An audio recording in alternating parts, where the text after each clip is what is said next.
Ngunit salamat sa Panginoon dahil siya pinapunta dito sa sanlibutan upang tayo bigyan ng bigyan niya tayo ng kapatawaran, bigyan niya tayo ng masaganang buhay, kaaya-aya at ganap. So kung alam natin po ang ating privilege bilang mga anak ng Diyos, hindi po tayo matatakot kahit anong nangyari dito sa sanlibutan.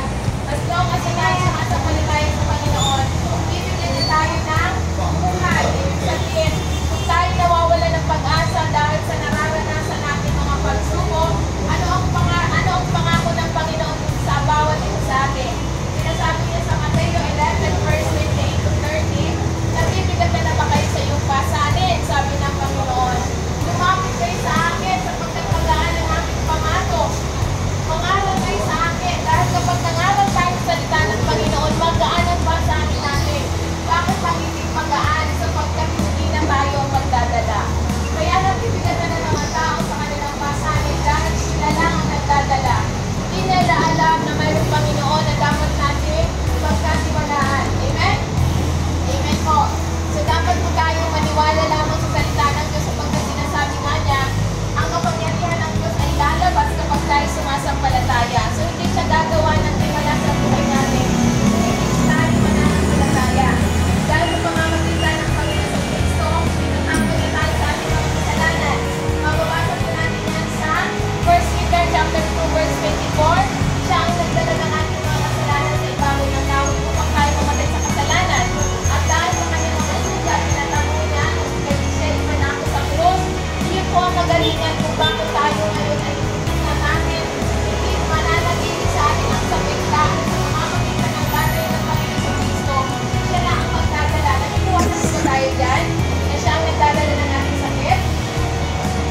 Amen. Praise the Lord. So kung naniniwala po tayo, ito po ang sinasabi niya sa pananakasulat sa kasulatan sa Romans 10 verse 11. Sabi niya, Romans 10 verse 9, sa pamamagitan ng pagpapahayag ng ating bibig, ipapahayag po natin ang ating pananampalataya na siya dahil na namatay at may nabuhay. Tayo po ay maligtas. Ibig sabihin sa pamamagitan lamang ng pagpapahayag natin, tayo po ay may kaligtasan. So, paano po natin ipapahayag? Pwede po tayo manalangin, pwede na po yung sundan ng panalangin ito para maipahayag natin ang ating pananampalataya. Kapag ipinahayag po natin ang ating pananampalataya, ibig sabihin, ililigtas na tayo. Amen? Ililigtas na po tayo dahil ito ang pangako ng Panginoon. Hindi na panintulutan na mananatili ang sakit. So kung tayo sumasampalataya sa Panginoon, ipapahayag po natin na siya ang magdadala ng ating karamdaman. Amen? Ayaw ng Diyos na tayo may sakit dahil ang gusto ng Panginoon, gusto niya maging masaya tayo dito sa libutan. So, ngayon po, kapag may nananatiling sakit, do you think na masaya ang tao? Hindi po masaya ang tao.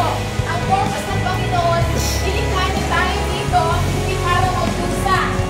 Nilikha niya tayo dito para maging kalugod-lugod sa Kanya, maging maayos ang buhay natin. Pero nasa atin po ang pagpili. Ang pagpili po nasa atin, kaya kapag po tayo, pilihin po natin na manampalataya tayo sa Panginoon.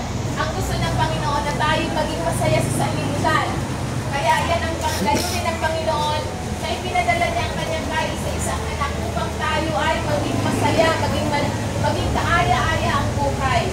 So ito po ang tanging paraan na tayo maging anak ng Diyos sa pamamagitan ng pagpapahayag natin sapagkat sinasabi niya sa John chapter 1 verse 12, kung ipapahayag natin sa ating mga bibig ng Panginoon Kristo ay anak ng Diyos, tayo ay magiging anak ng Diyos. So, ibig sabihin sa pamamagitan lamang ng pagpapahayag ng pananampalataya natin, tayo ngayon ay tatawagin anak ng Diyos. So handa na po ba tayo maging anak ng Diyos? Wala pong relihiyon ang pinag-uusapan dito. So hindi po namin binabahagi ang relihiyon, hindi po namin binabahagi ang pangalan ng simbahan. Ang binabahagi lang po namin ay salita ng Diyos, ang tamang relasyon sa Panginoon dahil walang ibang pangalan sa silong ng langit ang makapag-iligtas sa atin. Ngunit yung tamang relasyon natin sa Panginoon sa Kristo na siya nag-sacrifice sa atin para tayo iligtas. Amen? So kung po tayo naniniwala, kung po tayo manalangin, sundan niyo lamang po ang panalangin ito.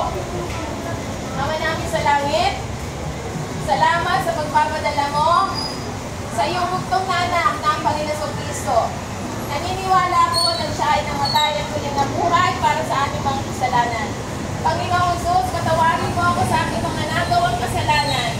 Sa isip, sa salita, sa gawa, mula pagkabata hanggang sa ngayon. Sinasadya man ito or di sinasadya. Maraming salamat sa magpapatawad ko sa aking mga kasalanan. Binubuksan ko ang pintuan ng aking buhay at tinatanggap kita bilang aking Panginoon at tagapagligtas ng aking buhay. Sa simula sa oras na ito, ikaw na ang nagmamayari ng aking buhay at mamuhay ako ayon sa iyong kalooban. Isulat ko ang aking pangalan sa aklat ng buhay. Ito ang aking dalangin sa pangalan ng Panginoong Kristo. Amen. Praise the Lord. Palakpakan po natin ang ating mga sarili. Tayo ngayon po ay mga anak na ng Diyos dahil tayo po ay tumanggap tayo sa ating Panginoong Kristo. Ibig sabihin, anak po tayo ng Panginoon. Hindi niya na tayo kayang tiisin na tayo may hinihingi sa Kanya na hindi natin ibibigay. Amen? Di ba tayo yung mga magulang? Tayo yung mga magulang. Sino bang magulang dito? So tayo mga magulang, hindi natin kayang tiisin na yung ating anak hinihingi tapos hindi natin binibigay.